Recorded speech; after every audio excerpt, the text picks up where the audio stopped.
tout ça maa ngi lay nuyu booy buuba kontaan naa ci sa teewaay mais namoon naa la trop buuba. maa la raw Pape. naka mu. alhamdulilah. ça va j'allais dire naka suba si parce que yéen a ma tàmbaloo pendant 8 ans naka suba si rek laay wax. te léegi naka midi bi laa war a wax en principe. nga dem ba âge dab la. ba ngay am problème mu yeewu suba. non mais mag la et puis gis nga dama béjaaw fépp en plus dama béjaaw partout mais kontaan nañu ci teewaay bi. merci on te souhaite un bon anniversaire c'est vrai que. waaw anniversaire du sa yëf. waaw c'est pas trop mon dada. voilà donc mais suwe yi mënul ñàkk. waaw mënul ñàkk mais bon dama koy jël rek. xam nga depuis quelques années. sama jour anniversaire. dafa tombe ak benn événement mooy laaxu. Adja Degen Chimère donc boobu ba tey saa yu ñëwee dama koy julli di ko ñaanal vraiment yàlla xaaree ko àjjana donc loolu la ñu war a célébrer parce que Tata Degen même bu demee dañ ko war a célébrer parce que amam ba léegi mi ngi si suñu mur yi mi ngi partout donc voilà ma koy ñaanal yàlla na ko yàlla xaaree àjjana te yeexinu waaw c'est vrai que tey Tok aussi Tok mon ami Tok. Tok aussi tey l'anniversaire parce que pour may la tuuti kii waaw joyeux anniversaire Tok. donc bon anniversaire à toi ñu tàmbali saison bu bees Midi Plus la émission bi tudd depuis un moment ñu bëree ngi naan waa TFM gisuñu seen programme amatuñu programme am na yu manqué gisaguñu lii même si émission yi fi nekk ñu ngi cartonné mais dañu tàmmal Sénégalais yi 24 heures sur 24 un programme bien rempli pour ñu ciy mën di wéttaliku mais depuis koor gi jeex ñu waroon tàmbali saison yu bees yeeg yooyu liggéey bi lan moo tax ba léegi ñuy doog a tàmbali petit à petit d'abord ak Midi Plus. waaw Pape waaw merci déjà di la féliciter ci émission bu bees bi. nga xam ni vraiment xam naa ni ñu bëri dina leen gunge. et puis dafay nekk plateforme bu am solo. parce que li ñu naan infotainment dëggantaan je pense que émission bi daf koy firnde. donc vraiment mu boole yu bëri. ci biir ñu dëxañ ci aussi xibaar yi ci wolof dëxañ ci li ci internet bi ak peut-être yeneen rubrique yu war a ñëw donc ma lay féliciter ci plateau bu rafet bi ak émission bi gars yi namoon nañ la. le matin di wax que ni aussi effectivement depuis koor gi bi mu jeexee. on avait un peu levé le pied mais ku xam groupe bi xam ne aussi nekkoon nañu ci benn situation boo xam ne. ci réew mi. ak ci àddina bi yëpp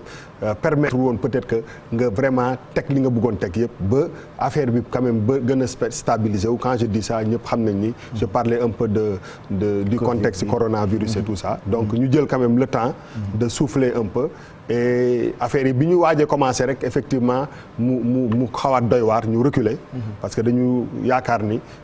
aussi dañu war a topp li nga xam ne moom mooy aar wér-gu-yaramu nit yi donc effectivement ñi ngi commencé vraiment di dérouler petit à petit parce que quand même quoi qu'on puisse dire am na ay programmes yoo xam ne ñi ngi fii et ñi ngi seen topp seen chemin mais par exemple matinée bi on a vu que bëriwul woon programme yoo xam ne dañ ko daan proposer nit yi donc à partir de maintenant je pense que dañuy dem en crescendo bii effectivement mooy émission bi ko war a ubbi parce que c'est important parce que yow yaa yore lengay donc yaa war a wane yoon wi donc ñu choisir émission pour mu ubbi ko mais di wax téléspectateurs yi que ci jamono yu néew rek toutes les émissions yi nga xam ne dañ fi am na yu fi nekkoon am na yeneen yu ñëw en tout cas grille des programmes bi nar na fees boo xam ne dinañ gis ay innovation yu am solo mais c'est imminent ça commence aujourd'hui et chaque fois rek chaque semaine wala chaque 2 semaines dinañ gis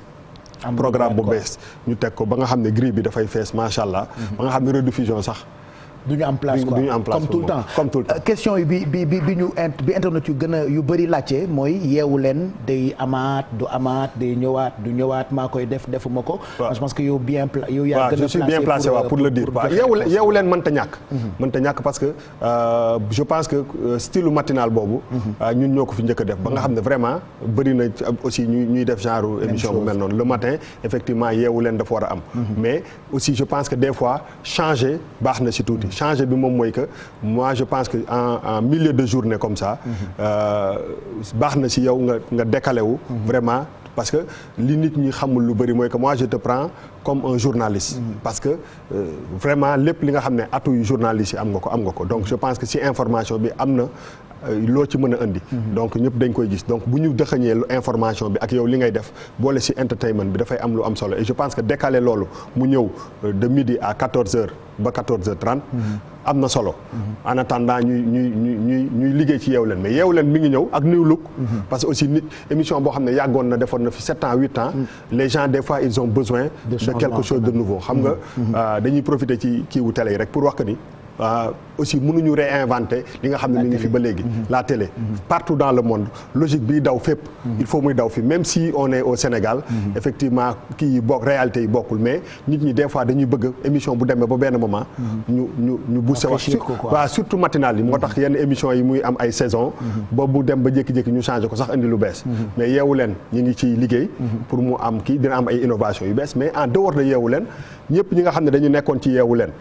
te ñu war a ñu trouver ñu juger nécessaire que dañ leen war a yóbbu ci yeneen émission ñooñu dañuy dem ci yeneen émission mais du empêcher émission bi continuer mais je pense que ce besoin de renouvellement dafa imposer wu et je pense que ñi nekk ci télé bi yëpp xam nañ ko téléspectateurs yi ñoom moom télé bi xam nañ ko dañ koy laaj parce que dañuy déglu aussi bu baax ñi nekk ci biti parce que ku dul déglu ñi nga xam ne ñoom ñoo lay seetaan ñoo tax nga nekk nga jiitu doo def lu baax te donc des fois da ngay bàyyi xel ci li ñuy wax nga jël ko en considération réfléchir ci pour que li ñu bëgg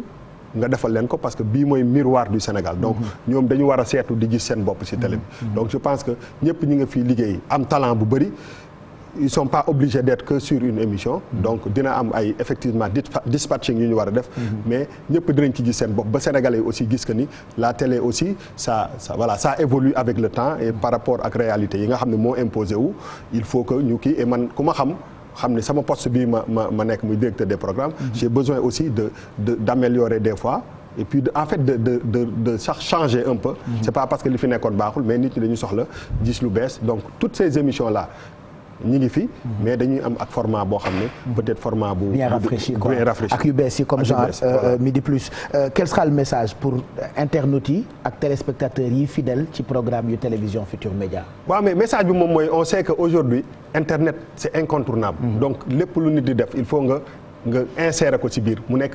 def partie intégrante si li nga xam ne moom ngay fonctionner donc nous on a compris ça et effectivement ça nous a permis ñu jël disposition yi nga xam ne internautes yi même boo nekkul di télé seetaan émission bi ci sa écran traditionnel boo yoree sa ordinateur wala dara vraiment nga gis que ni tu participes même si émission yi interactivité bi dafa am solo donc dinañ ci gis seen bopp téléspectateurs yi la woon fa woon rek xam ne je pense que voilà yàlla am na lu mu def et je pense que confiance boobu ñu jox télé bi pour que télé bi di leen bégal partout dans le monde fan yi dama rëccoon tukki mais boo demee France wala nga dem feneen sax koo dajal ci waaw ñëpp lay sonal lii ak lii xam nga lii lu tax amul lii la amul donc aujourd'hui noyyi nañu bu bëri dafa am dara lu am solo aussi mooy que télé bi dafa nekk télé boo xam ne événement yi ngay am ci réew mi yëpp dafa am partie bu am solo buñ ciy joué ñi ngi nii ci gàmmu gi ñi ngi jóge ci màggal gi et ça c'est une obligation donc day metti sax nga def programme bu continuer pendant toute une période parce que da ngay dem jékki-jékki gàmmu gi bu ñëwee ñun moomuñu télé bi dañ koy jox ko àq ba mu Sénégalais yi ñoo ko moom màggal gi bu ñëwee lépp day taxaw ne ñu jël affaire yi jox ko li mu moom et puis yekk yeneen événement ñi ngi ñëw ci mois de décembre suñu mbokku jàngu bi aussi dañ leen di jox seen wàll donc télé boo xam ne la dafay suivre aussi évolution wu programme wu événement yi nga am ci année bi donc à chaque fois on s'adapte xam nga mais li am solo ba am solo mooy je pense que li ñu naan li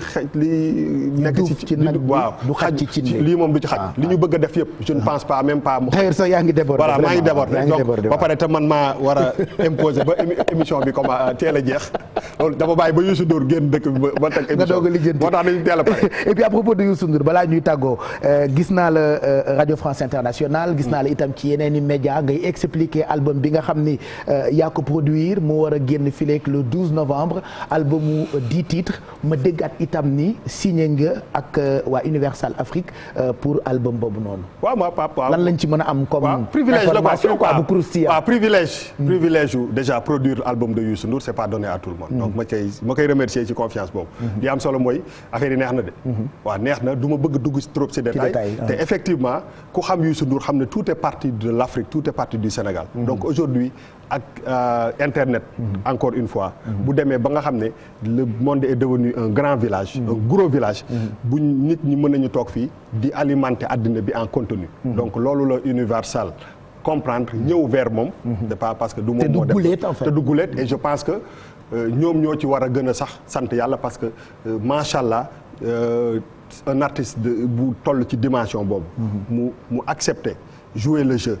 à partir de l'Afrique pour alimenter le monde je pense que c'est un pas à saluer donc ñuy war a liggéey ak ñoom parce que digital bi dafa am solo donc ñu nar a distribuer exclusivement l'album qui va sortir on n'a pas encore de nom mais inchallah le 12 novembre moom c'est sûr le 12 novembre lay génn waaw c'est sûr que yàlla nañ ci yàlla yóbboo ak jàmm mais je pense que daal li may dund fan yi waaw neex na de voilà merci Bouba kontaan nañu mais Zeyna maa gën a de. Pape wuy ma émission bi jeex na de. ok waaw balaa muy jeex xanaa dinaa gërëm téléspectateurs yi ak équipe yi ma àndaloon merci à tous gërëm équipe technique yi surtout que muy décorateur que muy technicien que muy monteur ku lim juum mais damay jël ngërëm yëpp teg ko ci loxo Pape Samba Thiam mi nga xamee ni daanaka moom ñoo bokk team ci liggéey bi mu joxal ma ko ñëpp toog mu Serigne Fallou moom itam technicien la tey la anniversaire am on lui souhaite beaucoup de bonheur. Je pense qu'anniversaire yi dina ñëw fileek suba merci à la rédaction gërëm Corombar Ndiaye mi nga xam ne ni moo yore coordination wala lii lëkkale émission bi ak rédaction bu télévision Futur Média merci ci liggéey bu am solo bi gërëm tamit ñoom passe partout équipe yu RFM ci seen collaboration ci émission bile di gërëm tamit kilifa yi fi nekk yëpp moo xam Birane Ndour mi nga xam ne ni mooy directeur général bi gërëm Ndiaga Ndour mi nga xam ne ni mooy directeur u télé bi waaye Bouba itam mi nga xam ne ni mooy produire surtout yi neex téléspectateurs yi comme Midi Plus bi moom itam ñu ngi koy gërëm bu baax peut-être ouvrir une